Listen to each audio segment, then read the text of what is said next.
দিদিকে তো দারুণ লাগছে ছোট ছোট বড় দিল এত মেকআপই করো পৃথিবীর সবচাইতে শ্রেষ্ঠ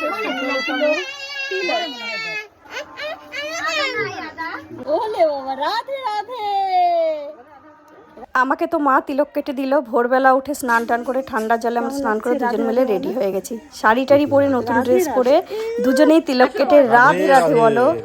তো এইগুলো মা এনেছে পুরী থেকে, নবদ্বীপ থেকে, পুরী নয় নবদ্বীপ মায়াপুর থেকে পরিয়ে দিল আমাদেরকে, দুই জামাইকে পরিয়ে দিল, আমাকে তুলসীর মালা পরিয়ে দিল। আমি রেডি, সকলে মিলে টোটো করে চললাম দীক্ষা নিতে। বর্মশাই মিষ্টি ফল নিয়ে নিল, দাদুর কাছে দীক্ষা নিতে যাবো। বুনুরা আজকেই বাড়িতে চলে যাবে, চলে এলাম এখানে নামযজ্ঞ অনুষ্ঠান হচ্ছে। মাম্মামের খুব মন খারাপ, ও বাড়িতে যাবে না।